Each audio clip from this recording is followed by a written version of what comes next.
शांति। मीठे प्यारे सभी भाई बहनों को ओम शांति। गुड मॉर्निंग बाबा, मेरे मीठे प्यारे शिव बाबा, गुड मॉर्निंग।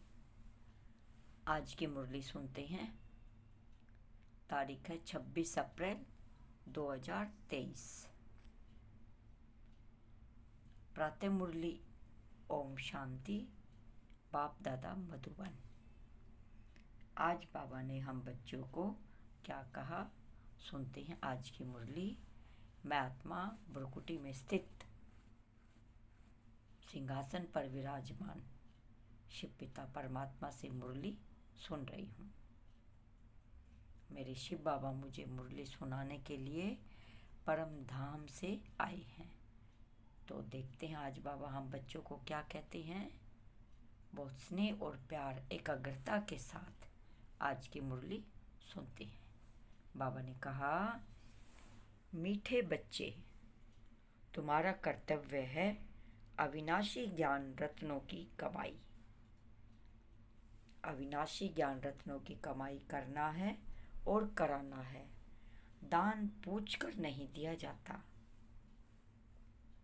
दान पूछ कर नहीं दिया जाता, करके दिखाना है। ऐसे नहीं कि दान दे दूं कि नहीं दे दूं। ये अविनाशी ज्ञान रत्न है, दिव्य रत्न है। यही वो अमूल्य ज्ञान है जो हम हर किसी को देना है। प्रश्न है, बाप के दिल में कौन सी शुभ आस सदा रहती है? किस बात में बाप आप समान बनाने चाहते हैं? उत्तर देखो बाबा क्या कहते हैं। बाप के दिल में सदा ही बच्चों को सुख देने की आस रहती है। बेहद के बाप को कभी भी विकल्प व बुरा कर्म करने का संकल्प, दुख देने का संकल्प नहीं आ सकता, क्योंकि वह है सुखदाता। इसी बात में बाप अपने बच्चों को आप समान बनाना चाहते हैं। बाबा कहते हैं, मीठे बच्चे, जांच करो। मेरे अंदर सदा शुद्ध संकल्प रहते हैं। तो अपने अपने मन के अंदर अपने विचारों को जांच करो। कैसे संकल्प चलते हैं, किसके प्रति क्या भाव होते हैं, क्या भावनाएं होती हैं। विकल्प तो नहीं आते हैं। संकल्प शुद्ध है या नहीं, चेक करो। गीत है, मुखड़ा देख ले प्राणी अंदर में। ओम शांति। भगवानुवाच। भगवानुवाच क्यों बोला? शिव बाबा ने अपने मुख से, ब्रह्मा बाबा के मुख से ये शब्द उच्चारण किए हैं, एक एक शब्द, इसलिए भगवानुवाच कहा गया है। यह किसने कहा मुखड़ा देख ले हे प्राणी? प्राणी कहा जाता है जीव आत्मा को। जीव आत्मा बच्चे हैं ना बाप के। किसके बच्चे हैं हम सब? बाप के, शिव बाबा के। जानते हैं हम आत्मा हैं। इस समय हमारी आत्मा का बाप परम पिता परमात्मा है। आत्माओं का बाप कौन है? परम पिता शिव बाबा। और शरीर के पिता तो भिन्न भिन्न है, अलग अलग, सबके अलग अलग हैं। उनका बाप भी अब प्रजापिता ब्रह्मा है। हम बाप दादा की औलाद हैं। किसकी औलाद है? शिव बाबा की। बाप बैठ जीवात्माओं को समझाते हैं, हे बच्चे, अपने दिल दर्पण में जांच करो कि कितना % हम पुण्य आत्मा बने हैं। कितना % बने हैं? क्या बने हैं? पुण्य आत्मा। हम पुण्य करते हैं। क्या हम पुण्य करते हैं? पूछो खुद से। मनुष्य तो इन बातों को नहीं समझते कि दान पुण्य अविनाशी ज्ञान रत्नों का दान करना है। यही वो अविनाशी ज्ञान रत्न है। यह भी अभी बुद्धि में आया है कि हमारा बाप, टीचर, गुरु, सब कुछ वह एक बेहद का बाप है। देह अभिमान टूट पड़ता है। उस बेहद के बाप को हमने आधा कल्प याद किया। याद करना भक्ति मार्ग से शुरू होता है। जब दुख बढ़ता है तो भगवान को याद करने लग पड़ते हैं। सतयुग में तो कोई भी दुखी है ही नहीं, इसलिए वहाँ शिव बाबा भी नहीं है, दुख भी नहीं है। भक्त भगवान को याद करते हैं, समझते भी हैं भगवान एक है।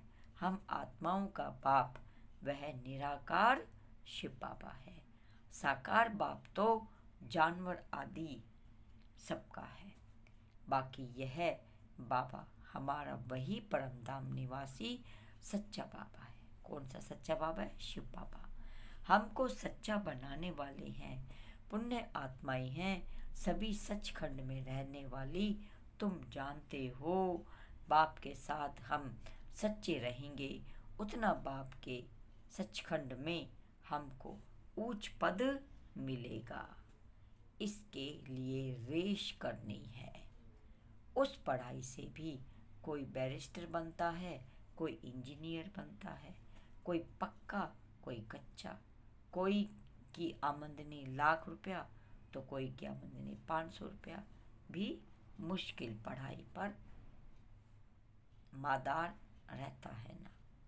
देखो, ये जो रुपया पैसा बताया ये तो बहुत छोटी चीज है। अब तुम बच्चे अविनाशी ज्ञान रत्नों से भंडारा भरते हैं। अविनाशी ज्ञान रत्नों से जो भी काम आना है साधारण कर पुण्य आत्मा बनना है। धारणा कर पुण्य आत्मा बनना है। धारणा कौन सी? जो बाबा श्रीमत बताते हैं, हमें उस धारणा पर जरूर चलना है। औरों को भी दान दे, पुण्य आत्मा बनाना है।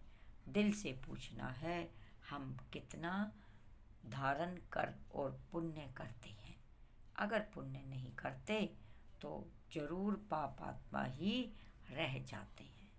तो अपना मुखड़ा देखना है। पिछाड़ी में बैठने वाले को मास्टर भी जानता है, बाप भी जानता है। रजिस्टर से सब पता चल जाता है। अब वह तो हुई स्थूल बातें, यह है गुप्त बातें। मम्मा बाबा धारणा कराते रहते हैं। अविनाशी ज्ञान रत्नों को धारण करो और कराओ।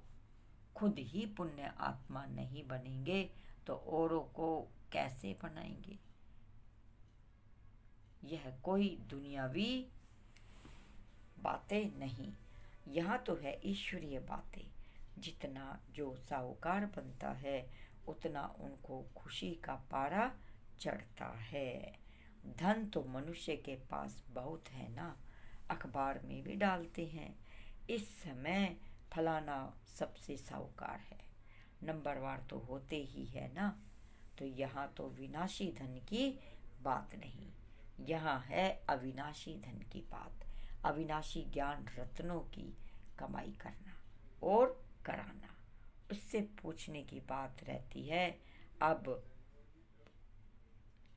कुछ कर दान नहीं किया जाता, करके दिखाना होता है। बाबा कहते हैं दिल दर्पण में देखो हम कितने पुण्य आत्मा बन गए हैं। हम सब नंबरवार पाप आत्मा थे, पुण्य आत्मा भी नंबरवार थे। अब फिर ज्ञान का तीसरा नेत्र मिलता है, ज्ञान पुण्य आत्मा बन रहे हैं। अब जितना जितना ये ज्ञान धन इकट्ठे करते जाएंगे उतना साहूकार बनते जाएंगे। उस विनाशी धन से हम बेकार बनते और इस अविनाशी धन से हम साहूकार भी बनते हैं। बट्टा सट्टा अदली बदली करते हैं, तन मन धन सब कुछ हम शिव बाबा को दे देते हैं। बाबा फिर हमको ज्ञान देने, रत्न देने लग पड़ते हैं, जिससे हमको तन मन धन सब कुछ नया मिलता है। वहाँ माया होती ही नहीं। कोई का ध्यान भटके तो वह मन ही मन माया की वश है। मन सबसे जास्ती हैरान करने वाला है। योग नहीं है तो मन शैतान बन जाता है। तो क्या करना है? योग बाबा से एकाग्रता होकर जरूर लगाना है। अपनी आत्मस्मृति पर बैठना है। ठीक है? तो ओम तो शिव बाबा से योग जरूर लगाना है। अपना कनेक्शन जुटाना है। मन शैतान बन जाता है कब? जब योग नहीं रहता। देखना है हम बाबा के से कितना धन लेकर और फिर दान करते हैं। मम्मा बाबा भी ये तुम्हारे पैसे तुम्हारे जैसे मनुष्य ही है। कान से सुनते हैं। निराकार बाबा इन ऑर्गन्स से सुनते हैं। निराकार आत्माओं को परमपिता परमात्मा अपने परमपिता परम आत्माओं को निराकार आत्माओं को अपना अपना शरीर है।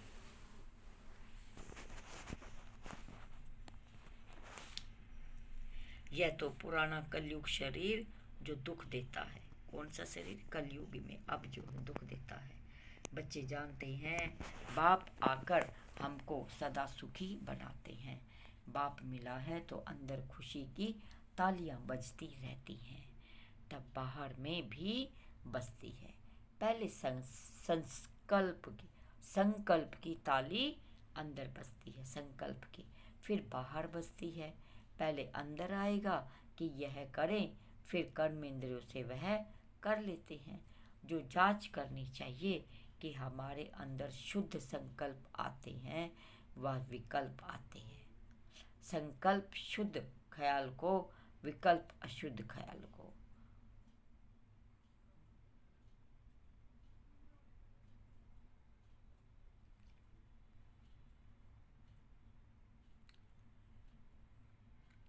संकल्प शुद्ध ख्याल को, विकल्प अशुद्ध ख्याल को कहा जाता है। बेहद के बाप को कोई विकल्प थोड़े ही आएगा। वह तो है ही सुखदाता। कौन है सुखदाता? शिव बाबा। तुम्हारे पास विकल्प आएंगे किसको दुख देने के व विकर्म करने के। मैं तो हूबहू आप समान बनाने आता हूँ। कौन कह रहे हैं? सब शिव बाबा। यह तो जानते हो बाप हमेशा बच्चों को आप समान बनाते हैं। बच्चों को जन्म कोई दुख के लिए थोड़े ही देते हैं। दुख तो कर्मों के अनुसार मिलता है। माँ बाप की आशा रहती है कि बच्चों को बहुत सुखी रखे, परंतु माया की परिशुद्धता है। लौकिक बाप समझते हैं बच्चों की शादी कराए बहुत सुख देते हैं। लौकिक बाप क्या समझते हैं? बच्चों की शादी कराए। शादी किया माना बर्बादी किया। देखो बाबा क्या कह रहे हैं, शादी की माना बर्बादी की। हम तुमको ऐसा गुलगुल बनाते हैं जो स्वर्ग में तुम शादी करेंगे तो पटरानी पटराजा बनेंगे, झूलों में झूलेंगे। लौकिक बाप और परलौकिक बाप की बुद्धि में देखो कितना फर्क है। इस समय माया के संस्कार मनुष्य में बड़े कड़े हैं। जैसे अजामिल है तो मैं तो चाहता हूँ बच्चों को इतना सुखी बनाऊं जो एकदम झूलों में झूले। बेहद के बाप के दिल अंदर बच्चों के सुख लिए कितनी फर्स्ट क्लास आस रहती है। बच्चों को माँ बाप पैदा करते हैं तो माँ बाप को ही फिर सुखी बनना पड़ता है। बेहद का बाप भी चाहते हैं बच्चे सुखी बने, परंतु अलौकिक बाप और पारलौकिक बाप की बुद्धि में बहुत फर्क है। बेहद का बाप कहते हैं एक मुझ साथ बुद्धि का योग लगाओ।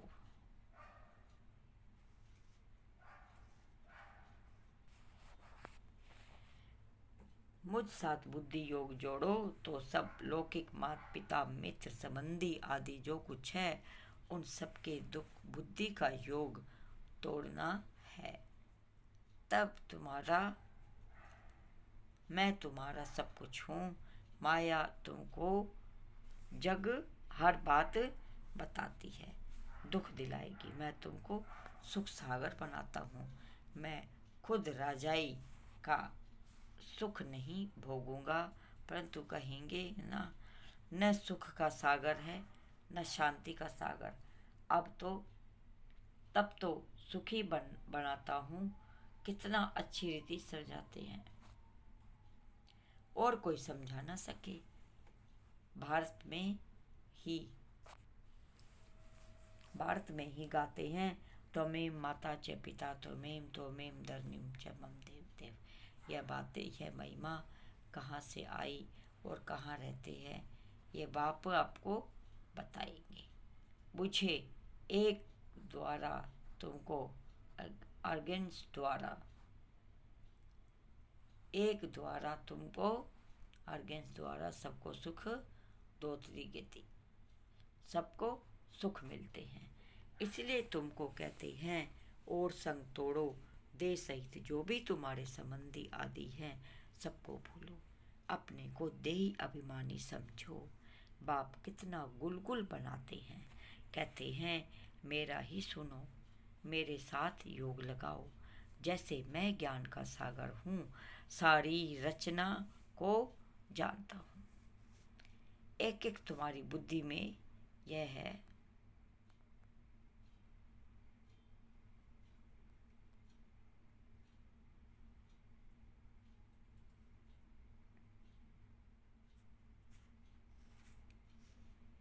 तो ऐसी बुद्धि में भी यह सृष्टि का चक्र फिरता है। माता पिता कब बच्चों को दुख नहीं देते हैं, दुख के लिए रचना नहीं रचते। किसके लिए रचना रच रहे हैं? सुख के लिए, हम बच्चे सभी सुखी पाए। अब बाप कहते हैं बीती सो बीती, ड्रामा अनुसार यह अब गुलगुल पवित्र बनो, वहाँ तो विकारों की बात नहीं होती, महाराजा महारानी बनते हैं।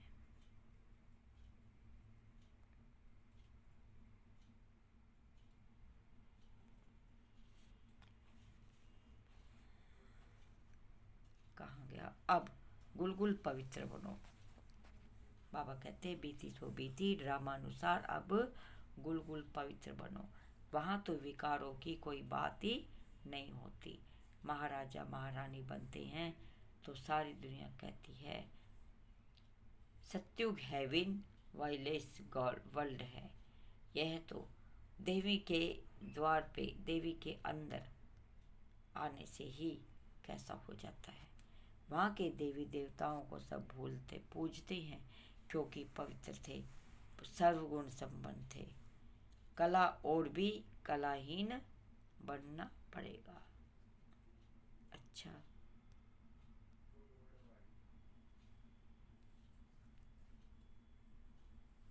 ओम शांति। अब आगे कहते हैं, आगे बाबा क्या करें? सर्वगुण संपन्न थे। सर्वगुण संपन्न कैसे? 16 कलाओं से भरपूर। फिर कलाहीन बनना ही है। चंद्रमा भी पिछाड़ी में देखो क्या हो जाता है। जिसको अमावस्या कहते हैं, यह भी ऐसे ही है। मनुष्य में कोई गुण नहीं रहा है। 16 कला तो क्या, एक कला भी दिखाई नहीं दे रहा है।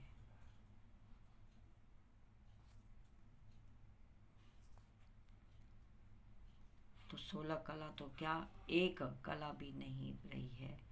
एक कला तो रहती ही है।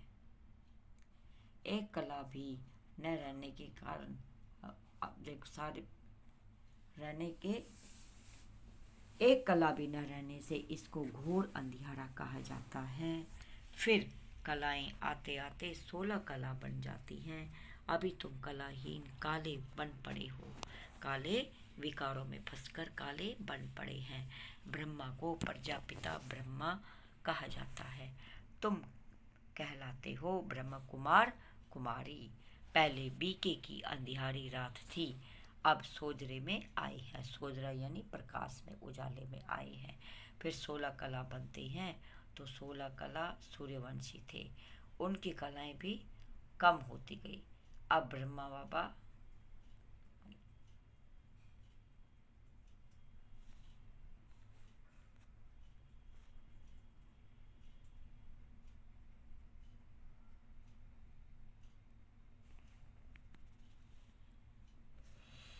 घोर अंधियारी रात थी, अब सोजरे में है आए हैं फिर।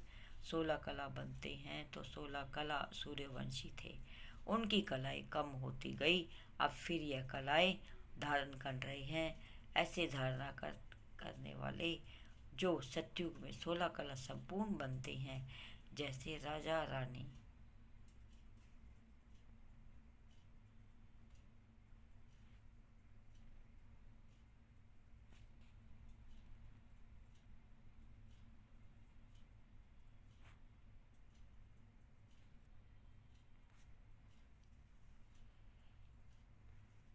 तथा राजा रानी यथा प्रजा। नंबरवार तो होते ही हैं। अभी जो राजाएं रंग बदल गए हैं, रंग से ही फिर राजा बनेंगे। बाबा कहते हैं बच्चे, इन सबको भूल ऐसे रीरी बन जाओ।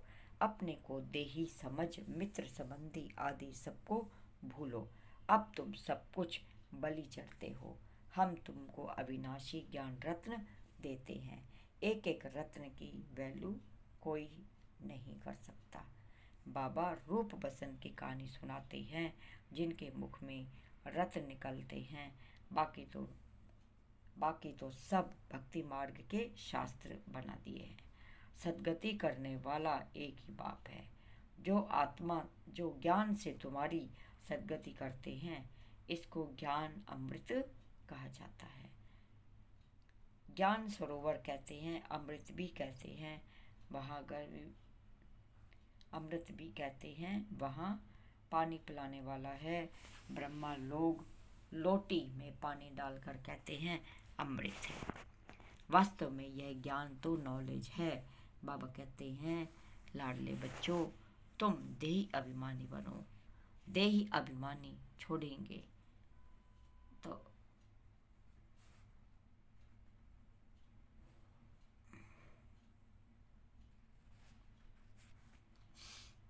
अब कहाँ गए? तो लोग लोटी पानी डालकर चढ़ाते हैं तो अमृत है। वास्तव में यह ज्ञान तो नॉलेज है। बाबा कहते हैं, लाडले बच्चे, तुम देही अभिमानी बनो, माया छोड़ेगी नहीं। तुम देही अभिमानी बनने की कोशिश करेंगे तो माया फिर से देह अभिमानी बनती है।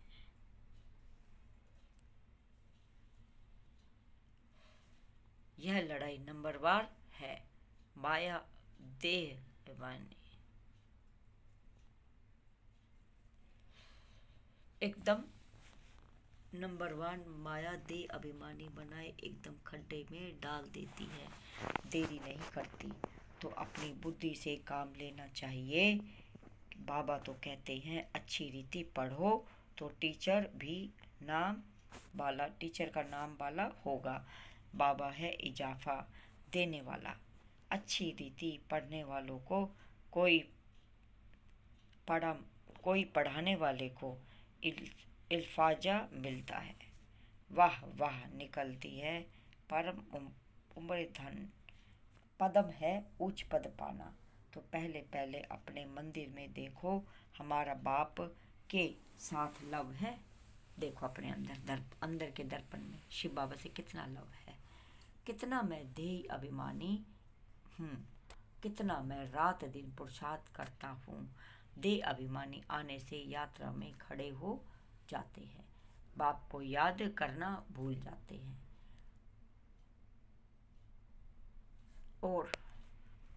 और भी 2 कदम पीछे हट जाते हैं।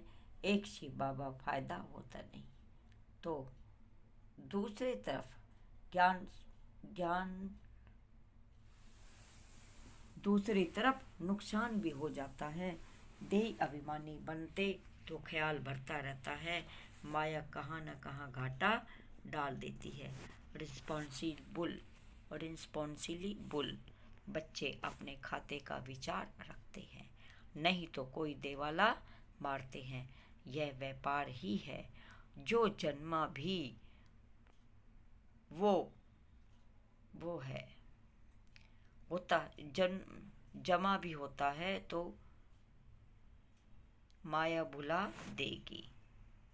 ना तो देखना है कितना बाप को याद करते हैं और कितना पढ़ाते हैं। नायो नय देव शक्ति थी।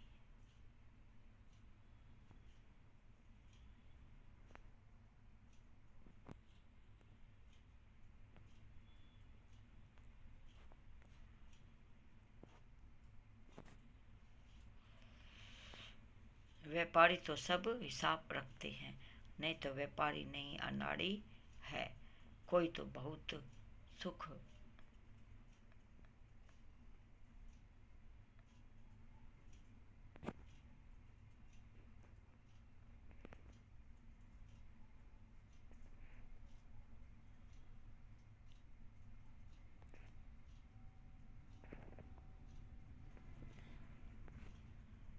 फलाने ने ऐसा तीर मारा तो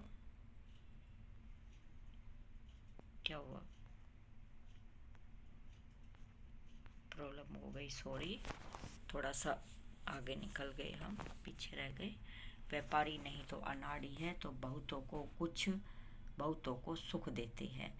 बच्चे बाबा को लिखते हैं कि फलाने ने ऐसा तीर मारा तो मैं पाप आत्मा से पुण्य आत्मा बन गया।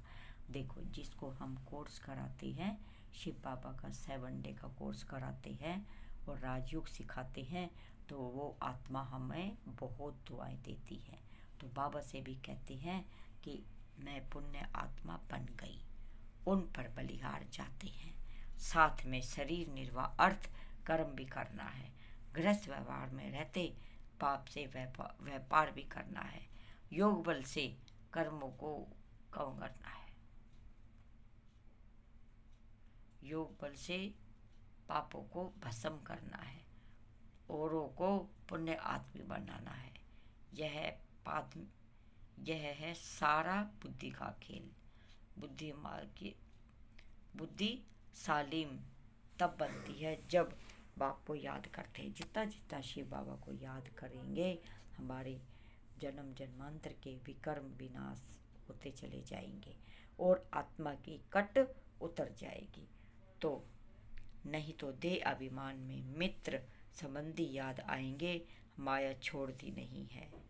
शिव बाबा की मत पर चलते चलते श्रीमत को भी लात मार देते हैं। फिर पद भ्रष्ट हो जाता है। याद में बहुत पछताएंगे, त्राही त्राही करेंगे। अच्छे अच्छे बच्चों तो आपके दिल पर चढ़ते हैं। नाम भी बाला करते हैं। पांडव सेना में कौन कौन महारथी है और कौन कौन उस सेना से में महारथी है। तुम दोनों सेनाओं को जानते हो ना। वह सभी समझने की बातें हैं। कोई विरले इस कहानी को पूरा जानते हैं। श्रीमत पर चलते रहते हैं। श्रीमत पर न चलने के कारण बाप का नाम बदनाम करते हैं, अर्थात लात मारते रहते हैं। यह है सत्य का संग। एक दो को आप समान बनाए, स्वर्ग का मालिक बनाते हैं। माया इतना पाप आत्मा बना देती है जो बाप को भी फारकती दे देती है। देखो, ज्ञान में कितने थे भाई बहन, खून से खत लिखते थे, बाबा मैं आपका हूँ, लेकिन वो यज्ञ से फाकरती दे देते हैं। भक्ति मार्ग में सब सजनियाँ हैं, फिर बाप के रूप में अभी तुम बच्चे बने हो। फिर सजनी भी तो हो। सजनी को साजन की कितनी याद रहनी चाहिए। अच्छा, मीठे मीठे सी की लते बच्चों प्रति माता पिता बाप दादा का याद प्यार। गुड मॉर्निंग रूहानी बाप की रूहानी बच्चों को नमस्ते। अब हम कहते हैं धारणा के लिए मुख्य सार। हम भी बाबा को नमस्ते करेंगे। हम रूहानी बच्चों की रूहानी बाप दादा को याद प्यार, गुड मॉर्निंग और नमस्ते नमस्ते। शुक्रिया बाबा, शुक्रिया बाबा। धारणा के लिए मुख्य सार, ये हमारा होमवर्क है और इसको प्रैक्टिकल जीवन में लाएंगे। रूप बसंत बन मुख में ज्ञान रतन निकालने हैं। योग से अपनी बुद्धि को सालीम बनाना है। नंबर 2, बाप समान सबको सुख दे, सुखदाता बनना है। कभी भी दुख देने का बुरा संकल्प व विकल्प नहीं उठाना है। सबको क्या देना है? सुख देना है। हम सुखदाता के बच्चे हैं तो सबको सुख देना है। वरदान है, मन को श्रेष्ठ पोजीशन में स्थित कर पोज बदलने के खेल को समाप्त करने वाले सहज योगी भव। भावार्थ है, जैसे मन की पोजीशन होती है वैसे चेहरे के पोज से दिखाई देती है। देखो, क्रोध में चेहरा कैसा बनता है, और कोई टेंशन होती तो कैसा बनता है, उदासी होती तो कैसा बनता है, और खुश होते तो कैसा बनता है, मन में उमंग उत्साह के संकल्प होते तो कैसा होता है। कई बच्चे कभी कभी बोझ उठाकर मोटे बन जाते हैं, कभी बहुत सोचने के संस्कार के कारण अंदाज से भी लंबे हो जाते हैं, और कभी दिल के सिद्ध होने के कारण अपने को बहुत छोटा देखते हैं। तो अपने को पोज साक्षी होकर देखो और मन की श्रेष्ठ पोजीशन में स्थित हो। ऐसे भिन्न भिन्न पोज परिवर्तन करो, तब कहेंगे सहज योगी भव। स्लोगन है, खुशियों के खान की अधिकारी आत्मा सदा खुशी में रहती है और खुशी बांटती है। अच्छा, ओम शांति, ओम शांति। शुक्रिया बाबा, शुक्रिया बाबा। मैं आत्मा शिव पिता परमात्मा को परम धाम में जाकर बाबा की छत्र छाया के नीचे बैठी हूँ, और 16 कला संपन्न बाबा मुझ आत्मा को बना रहे हैं। मैं आत्मा ग्लोब पर बैठ बाबा की अनंत किरणें मुझ पर आ रही हैं और मुझसे होती हुई पूरे ग्लोब पर पड़ रही हैं। सभी आत्माएं, संसार की सभी आत्माएं सुख शांति आनंद को अनुभव कर रही हैं। परमपिता परमात्मा से उनका कनेक्शन जुड़ रहा है। दुखी परेशान अशांत आत्माओं को शांति मिल रही है, सुख का अनुभव हो रहा है और उनको खुशी मिल रही है। अतीन्द्रिय सुख के झूले में झूल रही है। बाबा मुझ आत्मा मुझे परम पवित्र बनाकर 16 कला से देवी गुणों से मुझे सजा रही हैं, और मैं आत्मा सबको अविनाशी ज्ञान रत्न बांट रही हूँ और सबकी मनोकामना पूर्ण कर रही हूँ। पांचों तत्व भी सतो प्रधान बन रहे हैं। अच्छा, शुक्रिया बाबा, शुक्रिया बाबा, आपने निमित्त बनाया। आपका पदम पदम गुनापार। शुक्रिया शुक्रिया शुक्रिया बाबा। ओम शांति, ओम शांति, ओम शांति। चैनल को लाइक और सब्सक्राइब जरूर करें। शिव बाबा का चैनल है, शिव संदेश चैनल है। आप सब यज्ञ के सेवाधारी लाडले सपूत बच्चे हो तो शिव संदेश को जन जन तक फैलाना है। अच्छा, ओम शांति, ओम शांति।